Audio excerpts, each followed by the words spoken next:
good friend of Dr. O, picked me up from the airport, man, took me down through there where I give me some soul food and some starters, some good starters to eat. And then then you come get me and roll out the red carpet. So yeah. Yeah. So Detroit, MGM. Now the thing that I wanted to do was I wanted to make sure that you was taken care of, right? Yeah. And so I rolled out the red carpet. I made sure that everything was laid out for you at MGM Grand and everything. But I didn't realize that Meek Mill was having a concert down there. Yeah. You know, I don't really do rappers. I'm gonna be honest with you, and I think that throughout this conversation, we'll probably get into a little bit of my thoughts because I tend to think that, well, I got this saying. I say that black culture is trash. And the things that we celebrate the most, not necessarily black culture itself, but the things No, that no, we no, no, no. celebrate the It most. is. If you study today, black culture is trash. Why you say that? When I look at it, there's nothing positive about it. Hmm. During Black History Month, you can go from New Year's Eve to Christmas. There ain't nothing positive about black culture. Hmm. Uh, we're not highlighting spelling bee winners. Hmm. Uh, we don't talk about uh, the newest black business that's doing good, and we don't. That shit ain't highlighted. When you go on social media and you look at some of the most trending videos and trending topics, it ain't black empowerment. It ain't uplifting black people. Uh, when you look at our movies, we ain't got no motherfucking black heroes. I think Django was the last black hero, and Quentin Tarantino gave us him. Yeah, that's true. So nah, nigga, black culture is trash. You don't have to correct that. Nigga, black culture derived from the gutter now. Gutter minded motherfuckers, right? That's what we say. We getting it out. Yeah, nigga, everybody proud to be from the slum, proud to be gangster. Um, we ain't celebrating black doctors. We don't know no black bankers. Why do you think that is? Why do you think that? Because we propaganda, propaganda. Black culture has black propaganda. Hitler used propaganda to get the Germans to turn on the Jews. It was propaganda that made it okay for the Jews to be done the way they were done. Uh, White people never used propaganda for slavery.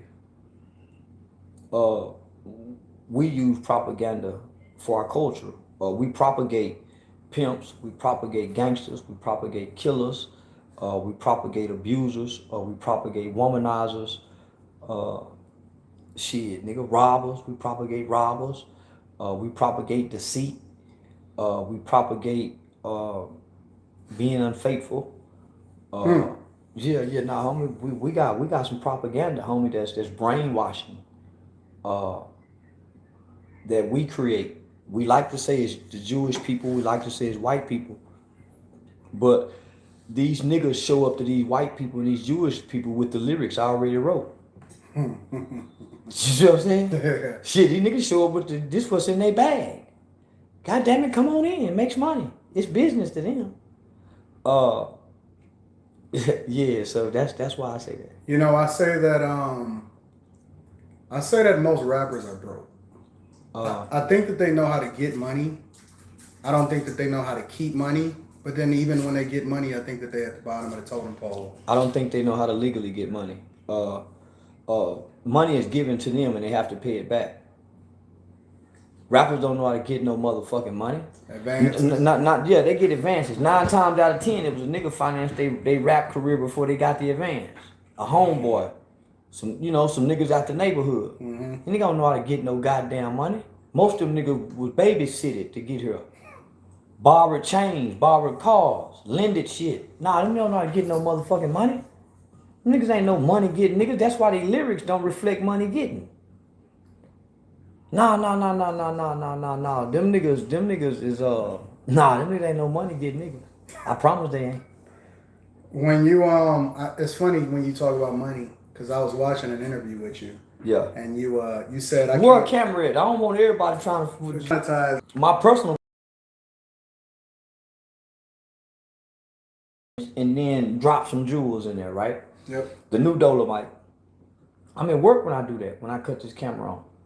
When I cut the camera off, I go and uplift in my home.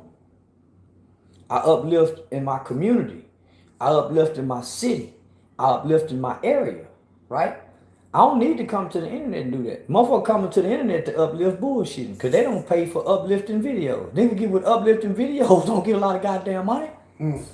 So I'm not on here trying to deplete myself to uplift people who don't want to be uplifted. If you want to be uplifted, cut the motherfucking phone off and look around for the resources in your area. The same thing that you hear me say is people in your real life, homie, that's saying that you just ignoring them because they don't have the platform that I have. You see what I'm saying? So, no, I didn't come to, I came to the internet because I was frustrated out of life. Because I was uplifting in real life and I was tired of what I saw. So I came to the internet to vent and fuck, yeah, man. I didn't come to do what y'all want me to do. The people need me in real life, so I can't help all of y'all. Are you surprised at, because I have a theory, right? And my theory is that there's a lot of people, or the ones that are the loudest is not truly a reflection of what we really are dealing with, right? Yeah. So, for example, when you think about the idea that the loudest ones in the rooms are the ones that get retweeted the most, right? Most definitely. Whereas I think that there's a lot of people that's just not participating in the comments. They're not necessarily hitting all the like buttons. They're not necessarily being the most boisterous. Right? That's not their world. The internet is not for logical, reasonable, compassionate, empathetic, caring, God-fearing people. That's not your world. So those people don't fit in. So they don't comment. They just strolling through. They just looking. Yeah. These are the people that's on the sidelines making assessments at the reflection. This is the internet is a reflection of the world. That's why you don't see graduation speeches going viral. Young kids giving graduation speeches. That's why you don't hear about. That's why the class valedictorians and the ones who graduate cum laude. That's why you never see their pictures go viral on media networks. Yep. Right? The world is ugly now. The world is poisonous now. This is not a world you let your children go out and walk the communities now. Yeah. So the internet is that same world, right? No positive person is gonna last on social media in the comment section. I've seen the comment section be like, it seemed like some of the people that you would think are probably the least ones that's watching the comment section, like as far as celebrities and things like that, they get very, very much. I think about Kevin Durant, right? And Kevin Durant had burner accounts and he's really, really paying attention to what people are saying to him on the internet and things like that. Yeah. And it's funny because I heard you say one time that the internet got to be the mark of the beast. It has to be. It has to be. Because the internet destroys. It devours. And every day people wake up on the internet seeking to devour different people on platforms. The internet don't clap. It attacks. There ain't no motherfucker clapping on the internet. Yeah. They're attacking and depicting and dissecting your flaws. Look at your nose. He got cocaine in his nose. Look at his lips. They don't just do me like this. They do anybody that gets in the spotlight. That comment section, not just on my video, on any video, it can be about anything. The negativity will surpass the good. Because in the World Wide Web, the algorithm seeks the negativity because the negativity brings the greatest algorithms. Algorithms, and understand why the algorithm, why negative attracts the light. That light is bright, homie. And everybody want to be in that spotlight. We all want to be stars and famous. will sacrifice the money just to have the spotlight like the rappers do. To have 100 million followers, I'll bypass $1 million, most people will say. That light is fame. It makes you infamous. It don't make you rich and wealthy.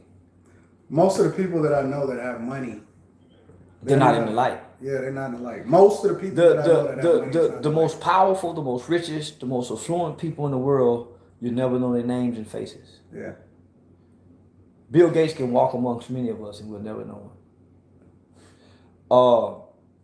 Some of the NFL owners, some of the Major League Baseball owners, some of the NBA team owners, these people can come walk amongst us and we'll never know them. Yeah. The clothes designers, the people who run Gucci, the people that run Balenciaga, these people can walk amongst us and we'll never know them, and they billionaires. Poor people think that the light is the reflection of wealth. They think the light is the symbolism of rich. For some reason,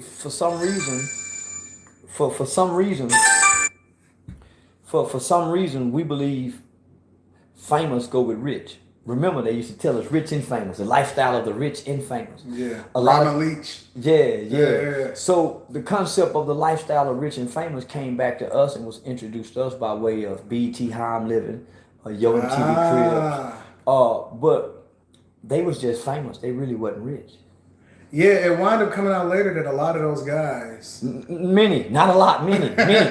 Come on, Wayne. Let's tell the truth. Many of those guys. Many of those guys. Many of those guys didn't even really own. And don't have all those cars we seen. Yeah. We don't find this out until we watch they biopics. Yeah. Till they get the VH1. I forgot Unsung. Unsung. Yeah. We don't know that. We didn't know when Mary J. Blige dropped the album 411. She was still in the projects. Now the people that saw her in the projects knew, but us down here, this far away from where she's from, we don't know that she was still in the project. We didn't know when New Edition was traveling around the world. Them niggas was broke when they went back home. All they had was motor scooters. We didn't know that. We didn't know Young Thug just was talking till now. Jacob the jeweler suing him. All kind of motherfuckers want their money. We didn't know that his family, he gone and everybody hurting and stuff. We didn't know that, homie. We think that once you get that light, these people put that light on you and you grab one of these microphones, you got what you say you got. But what I realize is we're being played on by way of imagery. It's a benefit to keep us dumb. It's a benefit to keep believing that these rappers have what they have, that they're really spending $100,000 on these chains, and they, so when I get my income tax money, I'm gonna go put $10,000 down on the chain too. But the chain I buy has no value. I ain't got no appraisal papers for it. I don't know nothing about the diamond. I just done went to the mall. This motherfucker here say, boom. But that image was presented to me as a way of being a symbolism of success. Yeah. So we buy into the image. We buy into the propaganda. We buy into the bullshit. And then we get bamboozled. And then the motherfucker who get bamboozled, he quit singing, he quit talking, and he don't tell us nothing no more. And then we all get bamboozled. And when we all get bamboozled, everybody quit talking because they be ashamed. They don't want to tell the whole story now. I think that, and it's a very controversial view, but I don't care because I'm already where I'm going to be, and I've never given in to what other people think. But a lot of people get mad at me when I say that rap is quite possibly one of the worst things that ever happened to the black community. And then it's funny because talk and the killing and the influence of kids and things like that, so on and so forth. How it is that we even learn to look at women and have sex and things like that. And then do drugs and everything. We don't know nothing about drugs until the rapper tells us. Correct. A lot of people. They are our teachers. They used to have the poor righteous teachers. Yeah. They the poor righteous teachers. You say you get a lot of flack for saying that it's possibly one of the.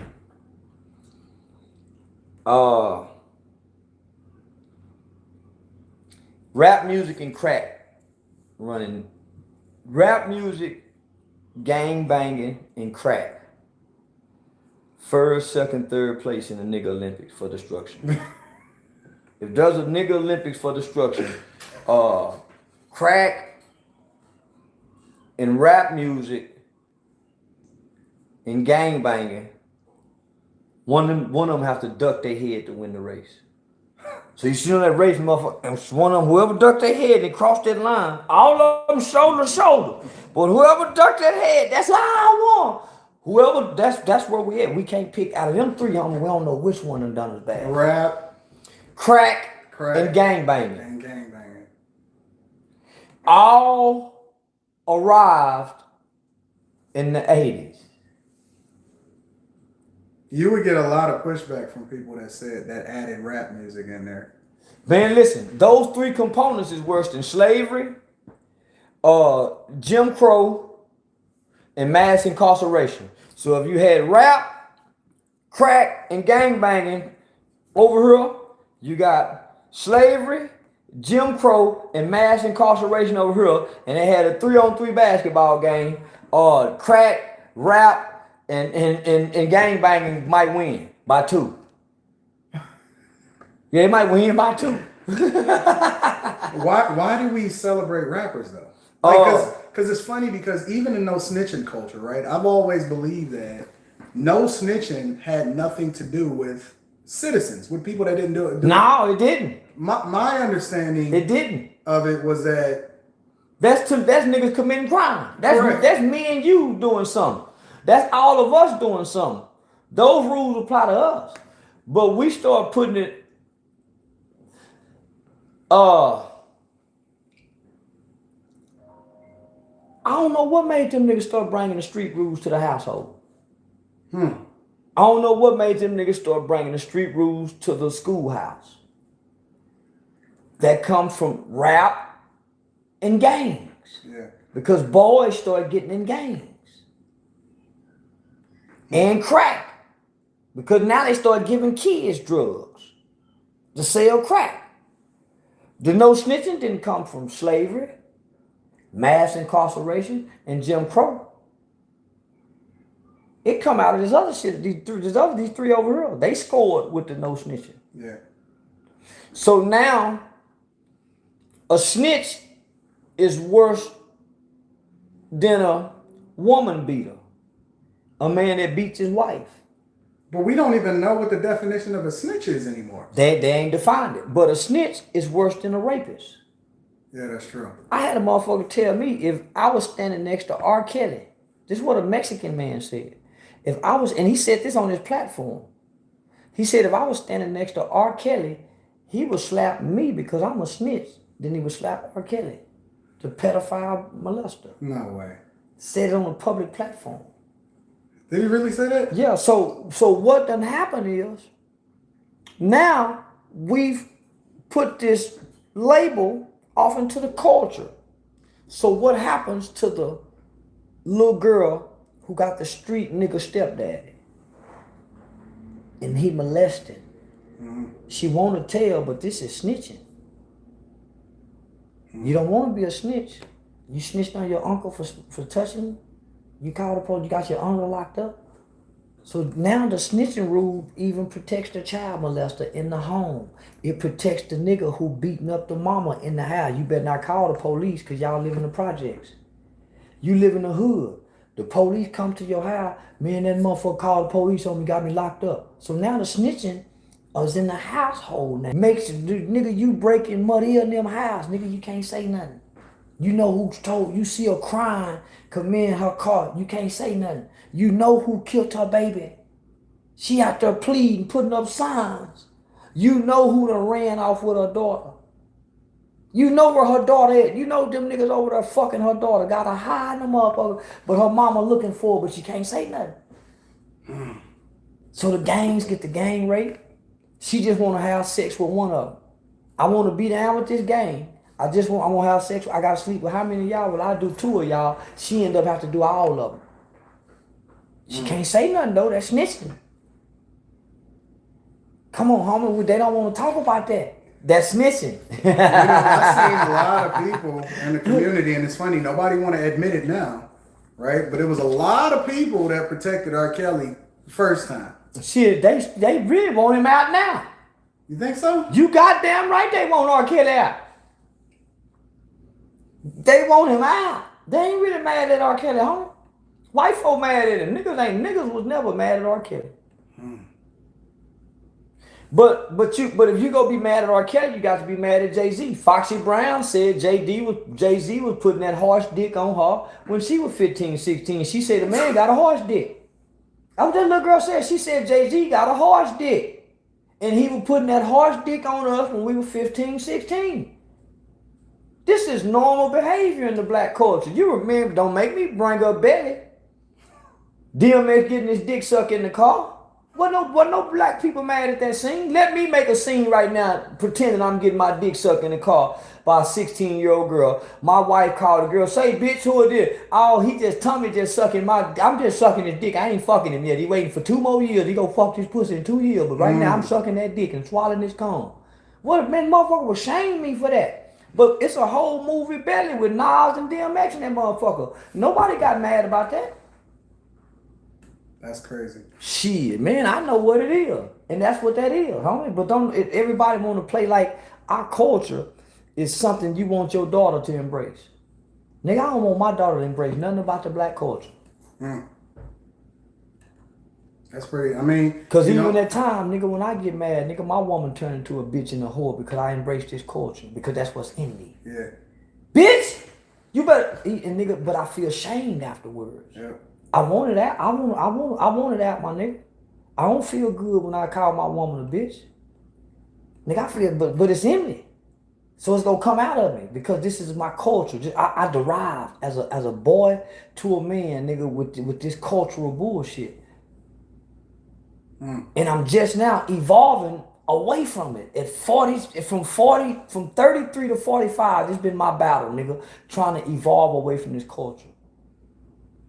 And create a new subculture. Because the culture is there. We can't get rid of it. We have to create a subculture. Man, y'all come down here to this shit here. And it opposes this culture. Niggas, half the niggas in this culture don't even like reading. Talk about reading in this culture and watch what happens. Nigga, everybody going to sleep. Nigga, you put a book in front of nigga ass, shit nigga ass going to sleep. He don't know what to do. He gonna be so goddamn bored. His ass going to sleep. Reading a book. He got an idle mind. He got an idle motherfucking mind. And it ain't nothing in that mind while it's idle. But rap lyrics, football, basketball. These niggas went crazy when we didn't have no football and basketball during that pandemic season. Them niggas went crazy. Boy, they were so happy when them white folks wrote Black Lives Matter on the court and let them niggas start dribbling again. Boy, them niggas was mentally ejaculating when they brought basketball back for that little short time. Them niggas didn't know what to do, homie. Because we don't have a builder's mind. I watch old niggas in their 70s and their 80s go in the hospital and then come out and just work in the yard every day. Be about to die on the motherfucker. Man, he over there by himself every day getting up, going work on the car that don't move, but he working every goddamn day. Every day this motherfucking old man finding something to do. Bunch of young niggas sitting around. Yep. Till R. Kelly got caught. Let me just say till R. Kelly tape came out. But till R. Kelly got caught. Let me just say till R. Kelly tape came out. But from goddamn it, I won't say from the Color Purple days, from Seeley and Mister, all the way to the motherfucking R. Kelly tape. Nigga, it was common for a nigga with some money to have a young bitch. It was common for a doughboy in his 30s, 35, 27, 28, 25 to have a 15, 16-year-old high school girlfriend and fucking the shit out of her. And she at the dope spot. It was common for the mothers who was on drugs during that era. For the niggas who sold drugs to their mothers to have access as the daughters. That was common. And that was cultural. Niggas rapped about it. You can go to E40, you can go to Mace, you can go to LL Cool J, you can go to Two Live Crew, you can go to you can go to Biggie. Nigga, all of them rapped about it. It's in the lyrics. Yeah, There's lyrical content about this. No, you're right, because I was listening to E40 in the car the other day, and he said 9, 10, 11 and up. If you bleed, you get fucked. You goddamn right, he said. And then Mace, on his first album on Harlem World, he was describing and breaking down, busting that young pussy wide open first time, and the nigga was aiming at that young virgin pussy. And if we go be real, a lot of these girls that's in their 30s, their early 30s, they got babies. Nigga got babies by them niggas that was doing that. Mm-hmm. If we go be real. A lot of these young girls, 32, 34, 30, yeah, nigga, they got them babies. It was, nigga, I couldn't stand. That's why I couldn't stand old niggas. Cause nigga, when I was in the 8th grade, they was coming through getting Shawana and Tasha and them. Nigga, all the high school niggas were getting that young girl pussy. That's why girls in the 9th grade say, I don't like 9th graders. He like 12th grader. That's why nigga, the 12th graders is waiting for the 9th graders to come there. That's why when you get to college, nigga, the college seniors waiting for the new freshmen, nigga. Mm-hmm. Come on now, that's, same in the industry. I fucking hate this culture, bro. But nobody. I hate everything about this culture. Man, it's absolutely trash. And then people, again, they will say, well, okay, let me play devil's advocate. They go blame the white man. Yeah. They go say this had slavery got something to do with this. Well, black folks who came out of slavery didn't have this culture. If the people who were directly affected by slavery didn't have this culture, how the fuck can we say slavery got something to do with this? Them people came out of slavery and damn near surpassed white people during the Reconstruction era. Yeah, you're right. Some of the most vibrant, some of the most wealthiest people existed right after slavery. Nigga, slave motherfuckers. So why are we so fucked up now? We got more freedom. We got more freedom than we ever had. This is the first generation, in my opinion, that really has no excuses. I mean, you can go as far. You have the ability to talk to somebody in China right now. You can order any product you want. You can promote anything you want to do, so on and so forth. But for some reason, we still last. Our value system changed based on our culture. I'm going to keep taking this shit back to culture. My mother and father can raise me right. Mm-hmm. They have to battle against the culture. What they teaching me in the home and what I'm listening to and seeing based on the culture. That's why commercials is so good, because they understand pop culture. That's why they like picking their pop idols. They pick their pop idols. We don't pick ours. They give us these motherfuckers. They hand-pick theirs, groom them. Justin Bieber, Justin Timberlake. They go through Disney. They go through all this other shit. How they learn how to speak before the camera. They develop their talents. Pop culture develops their artist talents. Hip hop culture don't develop shit. That's why it's logical business sense. If I give this motherfucker my money, let me put some life insurance, because this stupid bitch go die. I done gave this bitch motherfucker go die. They try to take these niggas away from what they is, but what happens is the niggas bring the niggas with them. That's the residue you got to leave behind, your niggas. That's not happening. Not until you go broke. That's the residue you got to clean from around you, your niggas. You know what's Simply eliminate you to get this nigga an advertisement just for me saying it. You were breaking down the whole idea of what was happening down in Detroit, right? Yeah. And you were saying that when you were breaking it down, it kind of made sense, because you were saying that, when I seen Meek, and correct me if I'm wrong, you said when I seen Meek, you said I could tell the one supposed to be there because they ain't even have on no chains and none of that. See the because he can't. The characters change, right? Yeah. So in the beginning, nigga, it's a bunch of, when we got there, it wasn't a bunch of niggas, right? So as I'm entering to the hotel, giving valet the car, you see couples. You see, okay, man, it's a 50, I'm finna have fun. you don't see nothing niggery, right? Yeah, I'm a nigga expert. So I don't see nothing niggery. So as I'm checking in, oh man, as we looking outdoors, because of the how luxury the place is, homie, you gotta be looking and observing. So man, I'm starting to see, man, a bunch of diamond chain, man, a whole bunch of niggas with chain, goddamn. And they all hanging. So anytime you see a bunch of niggas grouped up, that's trouble. That's why the police be alone. We think they racial profiling, but anytime you see a congregate of black males, young black males in hip hop clothing, looking a certain way, that's alarming. Especially when you're a law-abiding citizen. You know what I'm saying? That's alarming. They would say that you're stereotyping. You goddamn right I'm stereotyping. That's good police work and that's good observation to make it back home safely. You need to stereotype to make it back home safely.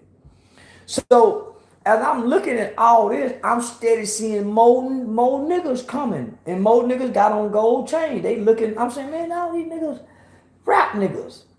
But I ain't seeing no familiar faces. Then all of a sudden Meek come through. He ugly, so I don't know.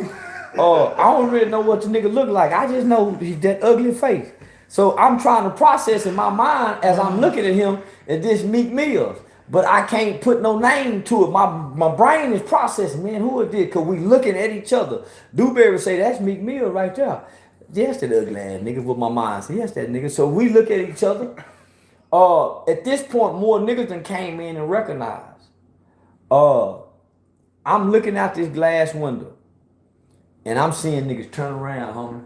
They came in, niggas on the phone. Man, nigga walking up on a nigga. So after about 20 minutes, the gold chain niggas disappear. And you start seeing the nigga coming in with them dingy white t-shirts. Them collars kind of hanging. The ring around them collars had been washed too much. Nigga pants sagging, nigga swinging their arm. Yeah. They coming up with all red on the phone, trying to be slick. Yeah. So I started noticing the niggas started looking like, man, they don't belong in this motherfucker. Yeah, man. You can tell, homie. Yeah, you can tell these niggas don't belong in here.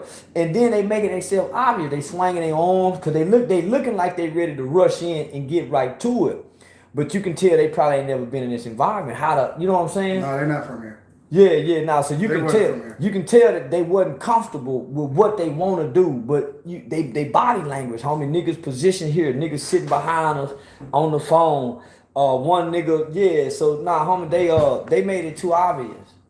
They made it too obvious. So them niggas stood outside the door. So I waited them out, but I was really waiting for them Detroit niggas to get there. So when the Detroit niggas showed up, the niggas who don't belong, they was positioned when we left out. The niggas who don't belong, they were positioned off away from all the niggas that look like they belong. Mm-hmm. Yeah, so you can tell how many of these guys is used, homie, just for they poor, they broke, and a lot of time, the rewards for the dummy is I get that light. Even if I get a life sentence, the light on me. But they don't know that light don't stay on you long.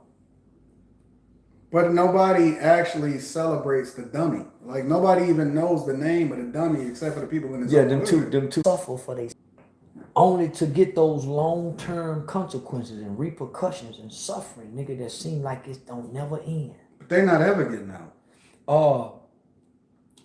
It's some niggas with a life sentence believing they coming home one day. They gotta tell themselves that so they don't commit suicide. They still think they got an appeal, one more appeal. They can see how much so they stay in the lobby area and they keep doing this, but deep in their soul, they know, man, I'm gonna die here. That's crazy. But I can't accept that. I can't accept that reality. I might start fucking men. If I go and accept that I'm not gonna leave here, I might start sleeping with men, and I gotta keep my dignity, man. I'm a real nigga. So I gotta tell myself, man, one day I'm gonna get out of here. I'm gonna keep working on this appeal, and I know I'm gonna keep filing this writ. I gotta tell myself that so I can stay real, my nigga. And I'm gonna talk to the little homies when they come here. I'm gonna teach these little niggas that they don't want what I got. Cause them niggas out there ain't gonna tell you, my nigga, but you had to come down here and meet me, nigga. And I'm gonna give you this real, nigga. Them niggas out there bullshit. And see, the young niggas don't get the real till they go down there. And that's why I recommend prison. You recommend Yeah, I recommend prison for every nigga want to play gangster and be bad. Just like the military. I recommend prison to every nigga want to play gangster and be bad starting from the age of 14, 15. What will prison do for them? They go learn how to put waves in their hair. Or they gonna go down there and be brushing that motherfucker hair. And get them goddamn waves. They go learn how to grow them birds that be plush and fruitful. They go find Allah. They go learn how to go to Jumu'ah services. They go learn about Muhammad. The nigga go grab hold of Jesus. They go learn how to read. They go learn how to respect people. They go write home and tell their mother, I love you. They go learn how to be sweet to girls by writing letters and begging for money. They become great men. Yeah, they become great men with prison. Yeah, you talking about. And then they come home and they kind of be better. Some play a little tougher, but they don't be who they was. Yeah. Yeah. You believe in rappers sending rappers to jail. Matter of fact, not necessarily rappers, but gangsters. I believe in sending any motherfucker breaking the law to jail. Anybody. That's what jail is for, lawbreakers. Mm. Why break law if you don't want to go to jail? Everybody know if you break law, you go to jail. So why you want to avoid it? Nigga, we all had to go. When I was breaking law, I was down for going to jail. They say, well, just for the sake of argument, right? Let's say, playing devil's advocate, people say that black people shouldn't be in jail. I've had a guy make an argument on my platform, and he basically told me that the system was set up against us. What would you say to something like that? Motherfucker. Yeah, system wasn't set up against us. When a nigga get hungry and his mama can't feed you, she can go get food stamps. How the system set up against you? And these motherfuckers teaching you how to read, and your mama and them didn't teach you how to read. When a black boy go to school, his little dumb ass don't know how to read. Ain't nobody taught him a goddamn thing. He got to go to that white boy school system and learn how to read. How they setting us up? Once I learned how to read, I got it from here, boss. Mm-hmm. At least that's what the nigga said. The nigga slave, all he need to do is just learn how to read. He took it over from there. How the fuck we set up Wayne? How? No, I agree with you. Yeah, that's a white boy talking to you. Yeah, that's a white boy talking to you that ain't got no sisters, that got a mixed nephews and nothing. He ain't know nothing about niggas. Every nigga, we need jail. Yeah, jail better than college. Fuck you talking about, man, jail, man, I'm telling you, man, jail is some of the best things nigga can go be. I recommend it. I damn near say every little boy that's rebellious in high school need 2 years in prison and then 2 years in the military, and we won't have no problem out of black boys. He need jail. He ain't got no uncle to kick his ass. Because most of these niggas can whoop their uncles. Most of these niggas can whoop their daddies. They ain't got no respect for their daddies. They go find all the respect. They go get all the instructions. They get everything they need in jail. Mm-hmm. So, man, I recommend jail, man, for real. I'm talking about for every little boy that don't know what to do after high school, send his ass to prison. 2 years in prison, 2 years in the military, and we won't have no problem out of them ever again. It's funny because, like here, and I don't know, I mean, you can give your own opinion of Detroit, you know, but it's beautiful here. Yeah, it's absolutely beautiful. Gorgeous here. And it's funny because we were sitting out on the balcony and we overlooking the water and everything like that. All they see is black people in the balcony. They friendly, they happy, about to fall off and bust their neck that's going fast. And boom, they fall off and the thing flip. They still waving. You're happy folk. Yeah, you're happy folk, homie. See, black people not happy no more. Why is that? Because they're just amused. When our amusement over, nigga, we going back to dark places.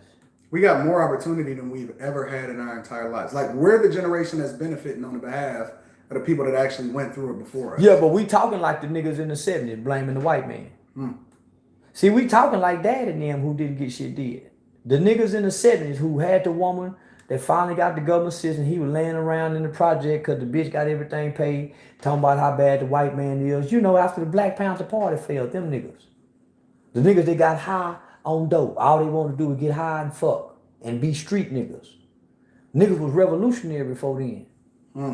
But when the woman started getting a place where she can stay and the nigga can go stay and not have to pay nothing, that's where these niggas come from with the fuck the opportunity. That's why niggas talk down on college. That's why niggas, nah, man, that's why niggas talk down on the military. Black people talk down on all the opportunities that's afforded to us. So no. What the fuck is going on? Yeah, motherfucker, what make you niggas think y'all just calling me? Yeah, man, who just call people they don't know? Man, fake. Yeah, man, I don't get that shit, man. But yeah, nah. But these today's niggas, homie, they done replaced the niggas from the 70s and the 80s who was lackluster, subservient, and docile, and blamed everybody for everything. Somebody had to fill them shoes because niggas didn't go back to being the niggas who was the construction niggas. It used to be when you looked out in America and you saw roads were getting built, nigga, it was niggas on them construction sites in the 80s. It was niggas who was machine operators in the plants. That's true. We done stepped into the shoes of the niggas in front of the stores, the niggas on the street corners up under the street lots, the niggas talking jive talk. Shooting dice on the corner with all the, we done replaced them niggas. Nigga, did nobody replace Cliff Huxtable? A new TV show? T.I. and them came with the Family Hustle. You see, nigga, did nobody replace Sanford and Son? Fred and Lamont? A father and son together? Making it? Did nobody fill them shoes, homie? Mm-hmm. All our images went to the streets. Nigga, ain't no more Mr. Belvedere's, the Benson, ain't no more of them type of characters. We damn sure ain't got them in our families. The uncle who make it, that we see at the family reunion, or we see at the funeral, the rest of the family talk about him. Yeah, that's crazy. They try to say because he done made it. See, black people think selling out is wrong. Somebody got to sell out. To go over the river, to go across the railroad tracks, and come back, nigga, and give a blueprint. But we shame the nigga who sold out. Me selling out don't hurt you, nigga. Give a fuck if I sold out. What is selling out, though? I don't really understand what selling out is. Listen, it ain't no selling out, nigga. That's something they done put on us.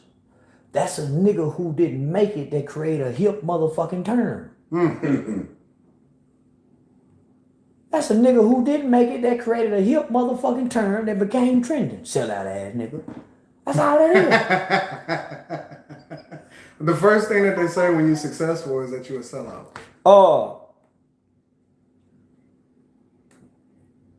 And the first thing they say, when you get killed, they say you're a real nigga.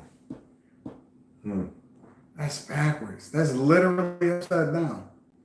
Like when I was in school, it's funny because my father sent me to private school when I was in middle school, and it was a culture shock because right was right and wrong was wrong. Whereas when I was in school, and just regular in the hood or whatever like that, wrong was right. The good kid got teased. The guy that was studying, he got teased and he got, you know what I'm saying, threw upside the lockers and all of that and took his shoes and everything like that. But then the dude that was the class clown was the one that was celebrated. It's no difference than the guy that opens the door, that tries to be faithful. I get called a square every day, bro. Oh, yeah. Every day I get called a square. Yeah, nigga like that can't get no pussy. Yeah, if you ain't calling you whole bitches, say, bitch, ho, you can't get no pussy. You better not come through with your shirt tail tucked in, pants pulled up, with some penny loafers on, some slacks, and you walking by, and you walking with a bunch of niggas with their pants sagging, or with gold chains on, they hollering they finna go to the studio, or you say you finna get a job interview, and who you think she going with? But it's funny, but the weird thing about that though, like when you think about it, because I grew up on bitches ain't shit but hoes and tricks, right? Yeah. But Snoop is fucking married, and he's been married for decades. And Yeah. Ice Cube has been married for decades. Yeah. And all of the rappers that was teaching us, Method Man been fucking all of these dudes have been married for decades. Yeah. And so, my mindset towards women and father treat them by the ones that's most successful does not necessarily align with the way that they live it. The one that they call it the biggest sellout, Rick Ross, right? Yeah. He seems to be doing the best out of all of them. Yeah, he does. He also had a father. I didn't know that. Yeah, he also had a father. It's propaganda, Yeah. right? It's all propaganda. If you want to destroy the black man, you remove the black woman.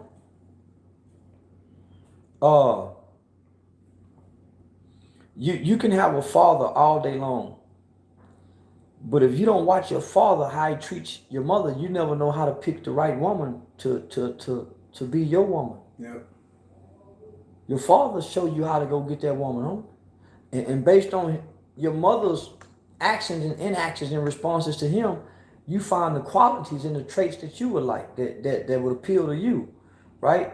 So your mother traits would jump out to you in women when you date them. Yeah. Well, we never seen no one really love our mothers.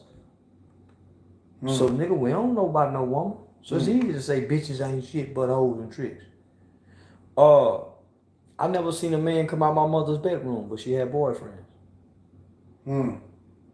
She protected her image as a mother. She guarded that motherfucker.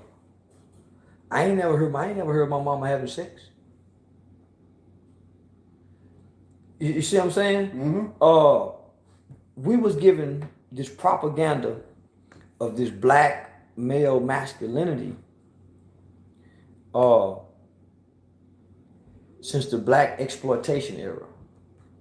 So that's before you and I got here. I was born in 1977. I was born in 82. Yeah, so that's black exploitation was here in the early 70s. That was our culture.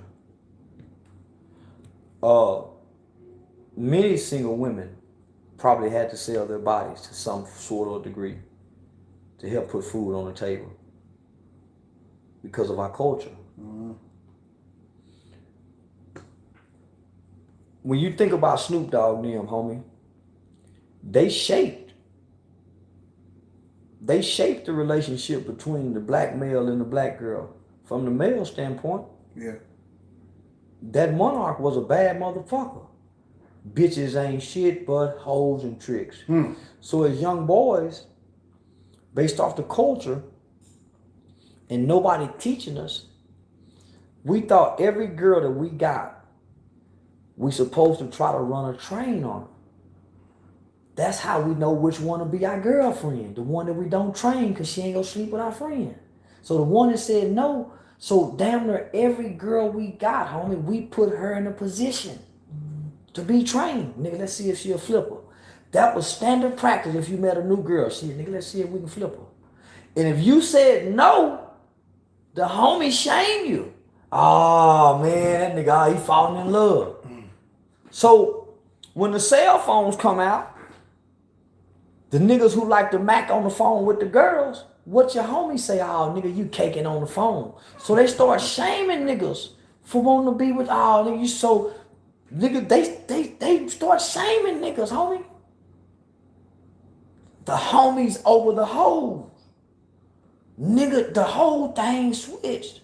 Where it used to be a nigga got away from the homies, got with a girl, but your homies shame you for breaking away from them, nigga, to go be with the broad. Oh, the nigga don't want to hang with him. He done got with old girl. They shame you, homie. But this is normal male behavior to like a girl and get away from the guys. Our culture don't believe in that. You ride or die for the homie. The homie call you in the middle of the night, nigga, you get up out. All the movies show you, homie, where a nigga lead a family to go be with the bride for the homies. We say fuck mama for the homies. We know this gonna hurt mama, but we dedicate our life to the hood. Mama just moved over here because she couldn't afford, and we dedicate our life to somewhere where our mother took us. We go against everything this woman done laid her life down to give birth to claim where she done moved us to. People we don't even know.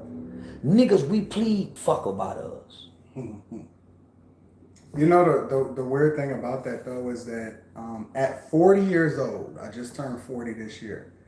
Do you know that I still catch flack from, and it's not from women, it's from men for being faithful because I never was in no scandal, I was never cheated and nothing like that, and that I have my girl with me everywhere I go. And it's funny because I did an event in Atlanta, probably, what was that, like 2 weeks ago, Rita? Yeah. Did an event in Atlanta like 2 weeks ago, and all of the homies was like, yo, Anton, you coming out with us to the strip club afterwards? And I said, nah, I'm going to the hotel with my chick. So I brought, my wife traveled with me pretty much everywhere I go. I said, nah, I'm going back to the hotel with my chick. You know that they was trying to climb. Now, I'm so confident in myself, I laughed at them for going to the strip club, right? Yeah. And so it kind of turned back around on them. But the idea that at 40 years old, let alone a young dude that's probably 18, 19, whose brain probably is not even fully developed, but the idea that I'm getting clowned for not wanting to go hang out at the strip club and I want to go back to the hotel with my chick is amazing to me. Like, and it reinforces, in my opinion. Well, here's the thing. This is what I'm saying. That nigga got some guaranteed pussy. Nigga, we out scavenging. Yeah, he going home to some guaranteed love making. Nigga, we out scavenging. Nigga, how y'all gonna trip? We trip. Nigga, y'all the one tripping. We out scavenging. We finna go out and spend some money. And nigga, we out scavenging. Might get killed in this motherfucker. Nigga, he finna go, nah, homie, that's what we already trying to be. See, niggas start clowning out of envy, homie. Niggas start clowning out of envy, homie, because most niggas don't like their girls enough to spend that much time with them. They love them. They don't like them enough to spend this much time with them. They can argue, fight, squabble, something for one time. You know what I'm saying? But then most niggas aren't pure as you. And let me break this down, right? You got married at an early age in life. Mm-hmm. You probably one of the purest men walking around our generation. Most men are tainted with too many different women they done slept with from middle school, high school, and then just at 18, 19, 20, when the development of your brain is start to really form and take place before it's set, you got married. So your desire to be with lots of women, you don't have that same desire as us, homie. So it's people that sitting up saying, man, he lying like a motherfucker, he cheat. But they don't understand the concept of how powerful spiritually sleeping with people are, right? Mm-hmm. That's why so many people cheat. They've slept with so many people. So they have this desire to sleep with new people. That's more fulfilling than sex itself, just sleeping with somebody new. So when you taint yourself like that, that's a demon. That's what you battle with. That's like a vice. So niggas is uncomfortable. You probably comfortable. Nigga, you at peace because you're not tormented. Oh, you know what? My life is phenomenal. Man, listen. Like, I have no issues. I am living in a dream world. Let me say this, my nigga. You can't have what you have and be where you are if you have certain things that taint you. You can't have access to $20 million and you want to sleep with everybody. Yeah. Whatever God, whatever Allah you believe in, he can't trust you with that. You're going to ruin yourself and you're going to ruin people. So that's why many niggas are at the position in the level they are, because they haven't rid themselves of what would taint their success.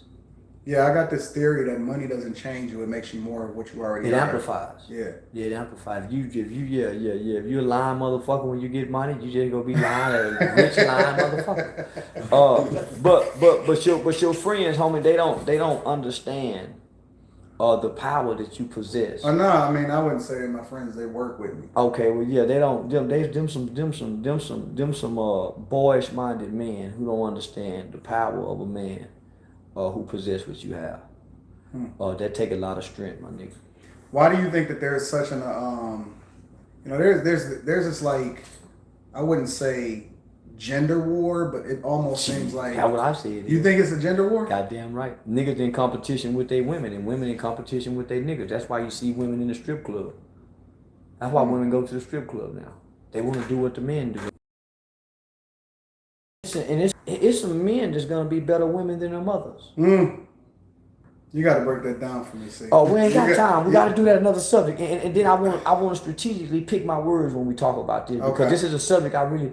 But no, homie, there are gonna be some men gonna be better women than their mothers, and they're not gonna know how to be men. They're gonna know how to cook. They're gonna know how to clean, but they're not gonna be a man. It's gonna be some no man. We can only reflect what we see. And from working with children, homie, man, I know young boys, 11, 12 years old, homie, they just figured out they have to stand up to pee.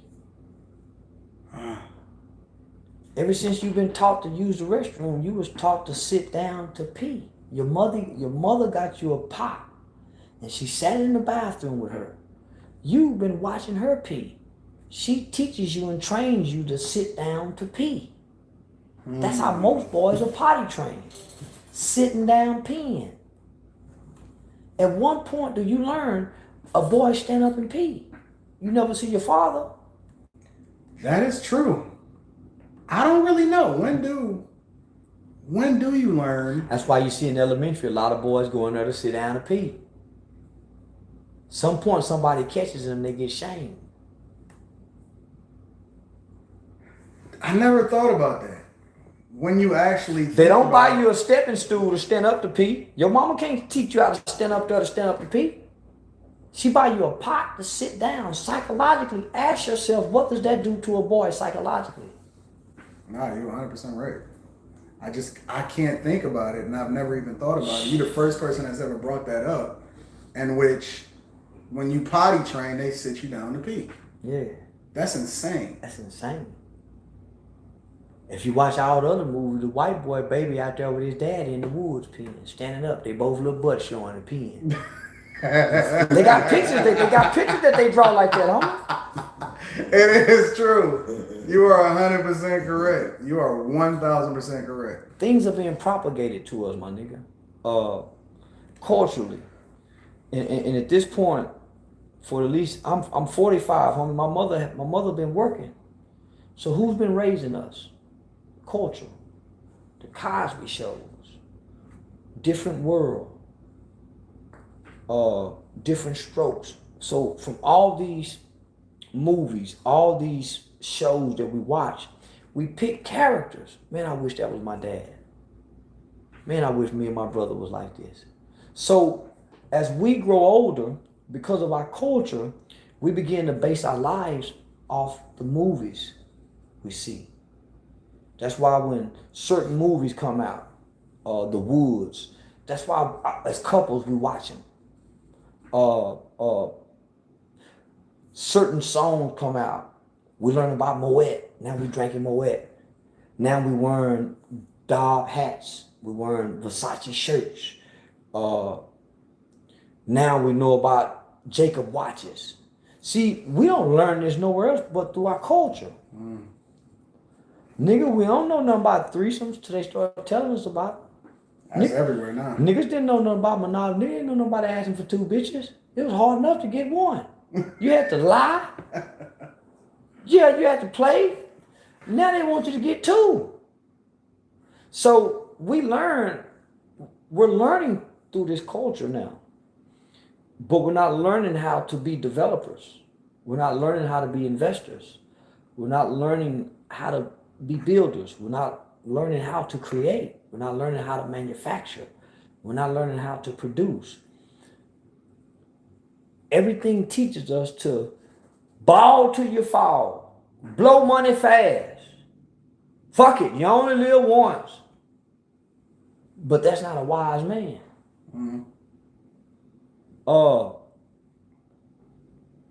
When DMX died, that's when I realized this culture ain't shit. Why you say that? I seen DMX in his reign when they was on tour with Cash Money. It was Rough Riders, Cash Money. Yep. Nigga, I had front row seats to the show. Rita, did you go to that show? What? The Rough Riders Cash Money tour? I was 90 motherfucker. They had a motherfucking speaker box. Man, they climbed all the way up there. He was a performing motherfucker. Man, he reigned. And when he failed, they shamed him. Mm.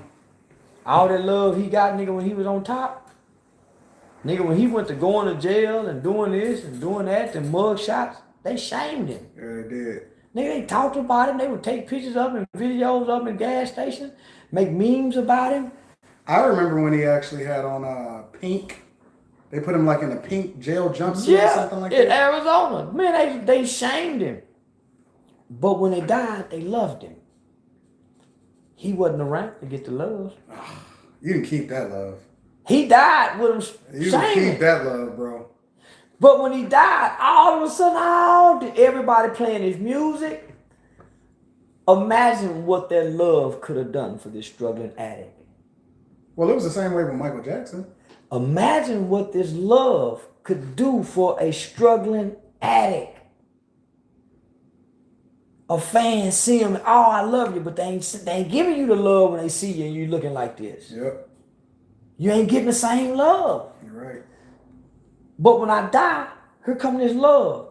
But if you would have put that love on me when I was alive, it probably would have gave me one more day. Probably would have gave me one. Man, I need that love, homie, when I'm at my lowest. But they don't give you that love when you done been this high and got to come to your lowest. They laughing like a motherfucker. So that's when I realized this is bullshit, this culture. That's when it hit me, man, this character. They love DMX. That's why when Earl Simmons died, they played all DMX music. It wasn't nothing for Earl. They don't give a fuck. They laughed at Earl. When Earl couldn't play DMX, when he couldn't put his Superman costume on, when Clark Kent couldn't turn into Superman, don't nobody love Clark Kent, they love Superman. DMX Superman, Earl Clark Kent. What if they would have gave Earl an album, like they say DMX had an album? If they would have gave him one more album, nigga, they probably would have cleaned him up so he boom, boom, boom. Nah. That's insane. So it's easy for me to say, man, fuck DMX. That's a character. That's Superman. But man, Earl was struggling. Let's talk about Earl, since y'all love DMX so much. Earl had 17 kids, homie. And DMX made all that money. Earl died broke with less than $10,000 in the bank. That's insane. And his kids don't get nothing. Those people own all the rights and music to it. His kids. So can you imagine that? 17 kids and one man, 14 probably resent him. He wasn't there. He was a struggling addict. And just imagine the shame that now I gotta feel because my daddy made all this money. Everybody know him as DMX, but man, here we are living like this. Imagine the shame they feel. But hey, we love DMX, y'all. No, man, I want to know the man, God. Yeah, I want, man, fuck them characters. I want to know about that man. Yeah, I don't want to idolize nothing. I want to respect the man and honor who the man was, but we don't idolize the character. We find out the character traits of the man, and we try to get those traits, and we uphold those traits, and we pass those traits down if they good. But if they bad traits of a man, we say, man, these traits here were bad from this nigga here. We gotta say, man, this nigga, he were bad traits, my nigga. Dead or alive. You left a legacy for us to speak about. And just because you died, that don't mean your legacy can't be spoken about if it's shameful. You lived that life, and that's what you left behind. Well, listen, I appreciate you, big dog. I think that you are a living legend right here, right now. This is the person that the majority of the people that rock with me asked to get on my platform. Yeah. And so, I have to give you your flowers right here, right now. I don't really care about your phone call. Anytime you come to the city, you're always going to be taken care of. Yeah. My place, my resources is your resources. And so I just want to make sure that I extend all of that grace and that gratitude to you because I appreciate what you're doing in the community and you have 100% full backing and support from me and my people. I appreciate that, fam. It's been number love too, man. Thank you, my friend. Yeah, already, man. Yeah. We out, man. We got what, 1,500 over here? Say, I appreciate y'all for tuning in, man. Yeah, 2 blunts and some Simplest lemonade and some oatmeal cream pie and some Weathers original candy. Shit, it's a hell of a motherfucking show, baby. Yeah. Thank you, my friend. That was great.